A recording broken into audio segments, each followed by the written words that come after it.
Welcome to Adventures in Life. I'm Earl Beecher, your host.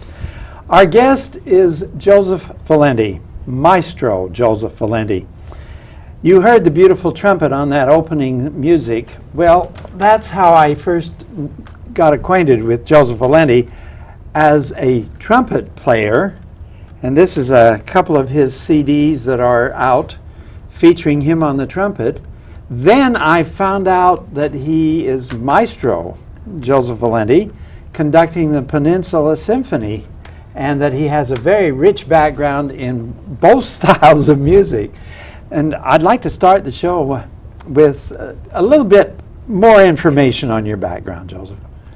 Well, I started out as a young child and picked up an instrument in some of the schools. You know how they have these musical programs, and if it weren't for that, I probably wouldn't have gotten into music until much later. And my uncle helped me quite a bit. He was a trumpet player and a violinist also. He played a big part in my life. And went into the service and the Second World War, and I came out and there was a GI Bill available. Then I took the GI Bill and went to one of the most distinguished music schools that had the orchestras from the Glenn Miller musicians, the Artie Shaw musicians, Benny Goodman musicians. Well, you're naming all my favorites. Yeah, there's just an incredible amount of players from all these wonderful bands, all trying to get reestablished in life again. Yes. And I was there it was a 2-year course, and then because fortunately I had very high grades, I went, they brought me to the dean brought me to the Veterans Administration, and I got an extra 2 years because they thought I had promise. Then shortly after that, I went back and had to go into the Army because I'd had just a little bit less time than I needed to be exempt from the Korean War.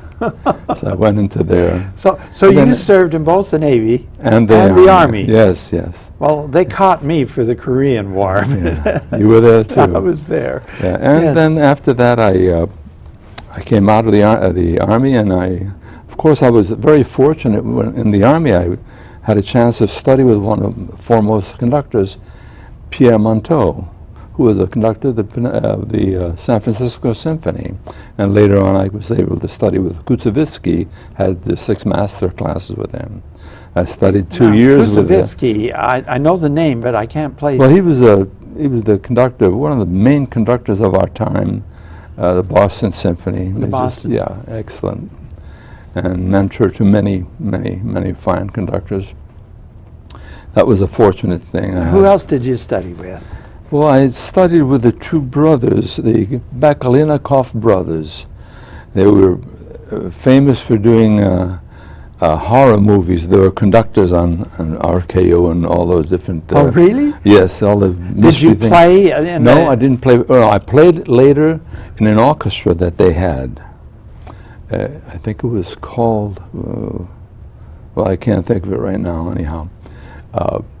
It was a symphony orchestra, and both conductors conducted that, and I studied, fortunately, with Konstantin as well as Misha Bakalinakov, and that led me to Kusevitsky, who was a dear friend of theirs, and would only eat their Hungarian food at his house.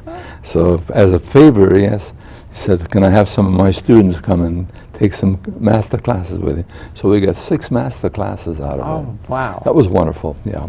And then later I started to perform in orchestras, and then I had my first break sitting in the trumpet section, and the assistant conductor had trouble completing the score, which was the Eroica, and he couldn't conduct through some of it. Beethoven Symphony. Yeah, the 3rd.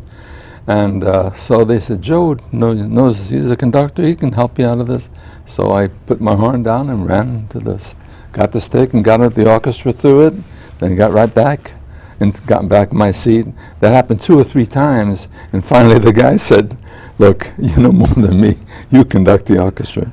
So then Henry Lewis was supposed to be the main conductor, and I became the assistant. Henry Lewis was fortunate enough to get called into the New Jersey Symphony. So he says, look, you know as much as I do, why don't you just take over the orchestra? I'll recommend you to the board.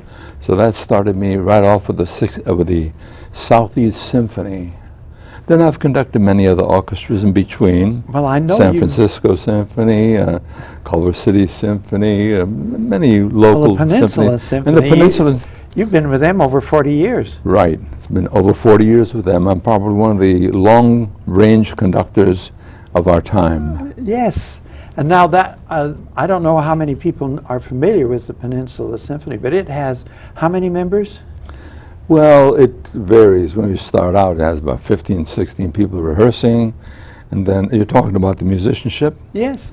Okay. And then we had the last couple of rehearsals where we put everything together, and then we put on a program. So I only have one or two real full rehearsals.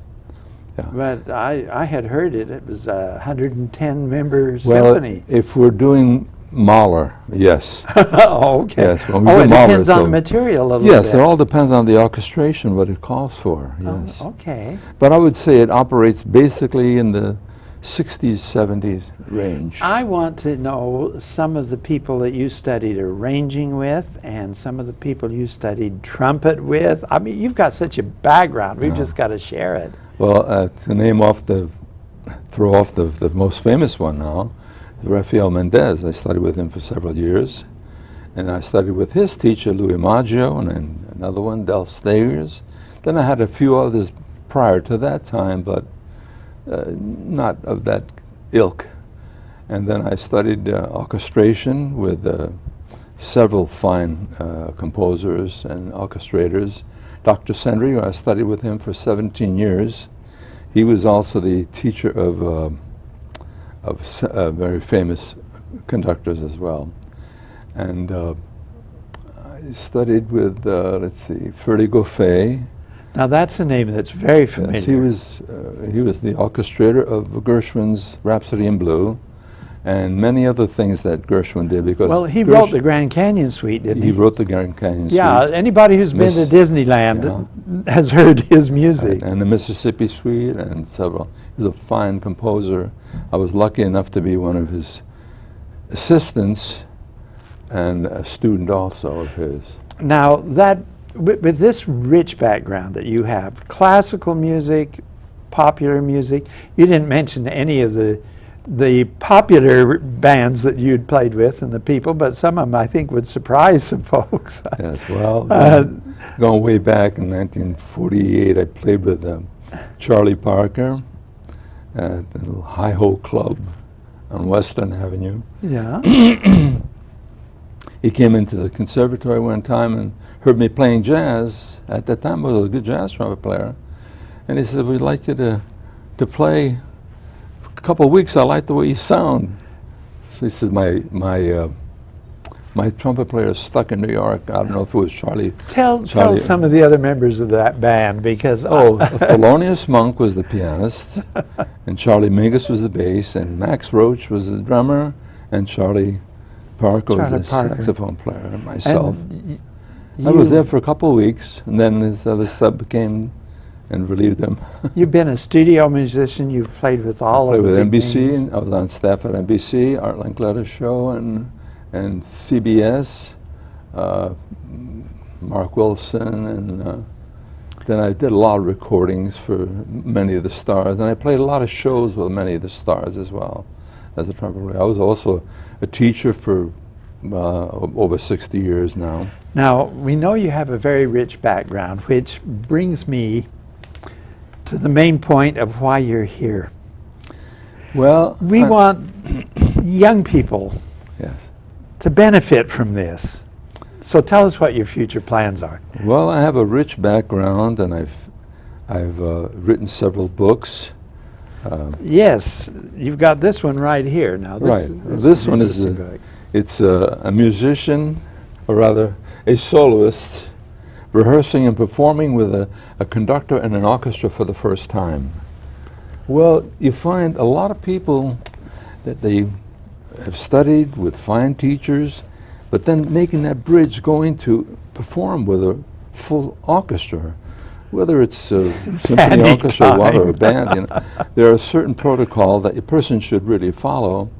And what I do is, because we've had so many winners at competitions that have performed with my symphony orchestra, I decided I would write a book when I was actually prompted by the MTA, Music Teachers Association I was of going to ask. California, and a young lady, Uni said, "Why don't you give some lectures to some of our teachers? They'd be quite interested in what it takes to perform with the symphony orchestra after they've won this competition and that competition, and they get a chance, the big break, to perform with the symphony orchestra." So I thought, well, I started to write a lot of little notes down. Pretty soon I had a book. So I gave this lecture to them. And what I do is exactly what I do is I get a person that wins a competition. I school them what they have to know, step by step, and I review their solo. What are some of the faux pas that they might make? Well, there's a lot of times maybe not study enough, or else they may forget to do a recapitulation of a recurring theme, or they may think that they've already played that, So I want to make sure that they're solid. And also in the book, it goes through best way to practice.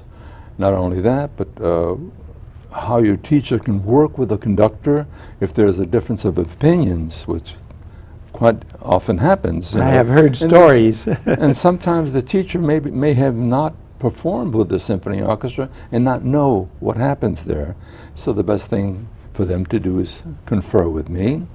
And also there's certain routines where you have to make sure that your scores are the same editions, same publishers, because the markings, bar 75 may not be bar 75, it may be letter A in a different copy. Oh, yeah. See, Okay. so then also this saves so much time when a person goes to rehearse with an orchestra. Every minute, $100 or $1,000 or whatever it is, So we get everything straightened out. What has to be known, how we walk on stage, how we walk off a stage, How many bows to how many take? bows to take, and okay. well, those are the lesser things. Yes. But sometimes they're quite significant.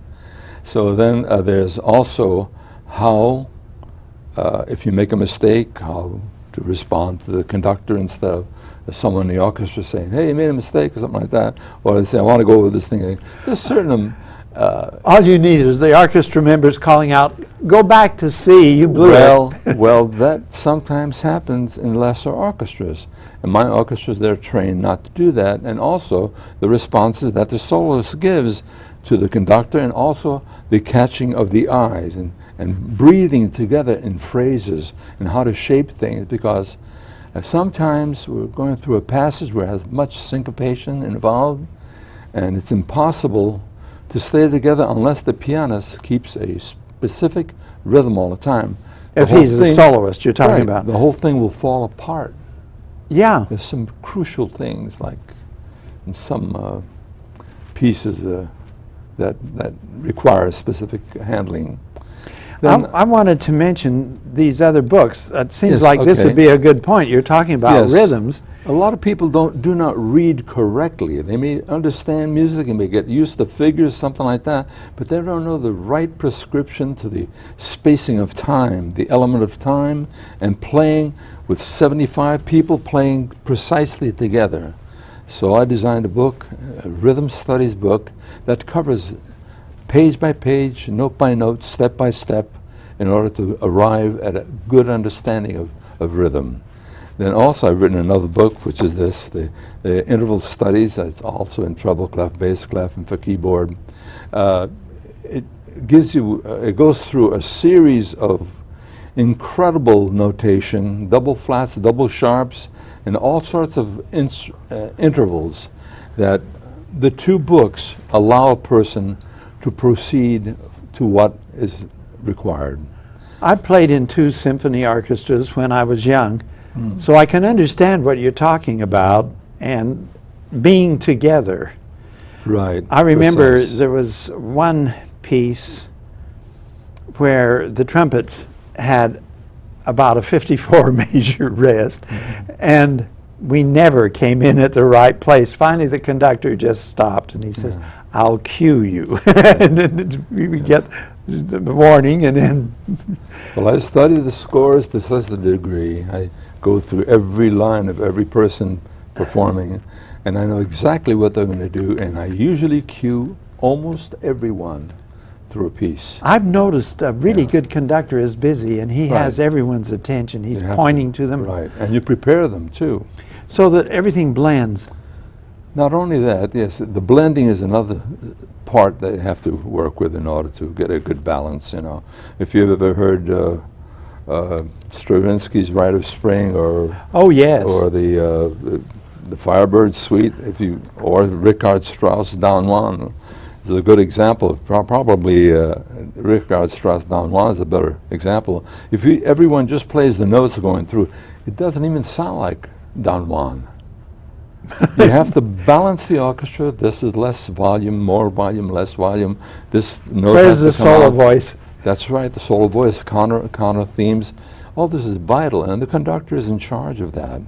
So this what I've tried to do, and in my later life, my later years now, I want to go around and lecture and have master classes, because I have all this wealth of information, both from the outside as a musician and the inside as a conductor, knowing what everyone should be knowing.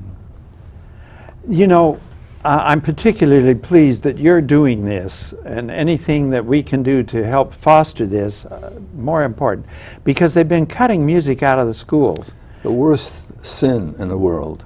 I agree. It teaches teamwork, it teaches reading, it teaches math, it teaches Association. Yes, everything. Coordination, everything that a person needs. And when the Brain children don't get allows their that, fingers to work, the brain to connect, incredible. yeah. And this is one of the reasons why I think people like you are real gems in our society, Joe.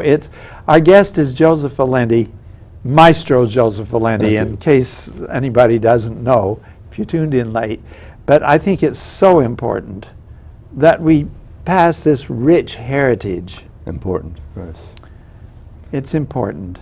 Now, you're planning to do some major works this coming season, I think, with Beethoven and Tchaikovsky and yes. Brahms. And As a matter of fact, if they tune in on the internet, just ask for my name, Joseph A. Valenti, conductor or maestro, a whole thing will come up, and the blob is the season, what we're doing, all things so like people that. can find out what the Information. symphony's doing, and The symphony's doing, and then what you're doing. what I'm doing as well, yes. And I would like to encourage schools, especially. My telephone number will be given at the end of the show. And if anybody wishes to call, I can forward the message, and I think you'd be well repaid to get in touch with Joseph. I can also give my email, which is valenti1@earthlink.net. Valenti1@earthlink.net. Well, that's easy enough. Yeah, And if they forget, they can always get in touch right, through with you. us. I want to know, you mentioned several names, especially big names in the jazz field that you have worked with. I mean, we've been talking about classical music. Not all of the kids want to go into classical. They Right. want to go into the commercial field, Right. which has wandered far from Right. even what I consider jazz. We've gone to rock, to rap, to I don't know what. I even did some work on an album that was after the album was complete. I did what they call sweetening on it, on a Frank Zappa, Mothers of Invention. Frank Zappa. Yeah, I did some high notes. They wanted high notes. I was a high note trumpet player at one time in my life. And well, I've played with all the great stars, Frank Sinatra, with Judy Garland, you name them. I helped to break in Liza Minnelli, her first show. And Bing Crosby. What a heritage. I did the last album with Bing Crosby.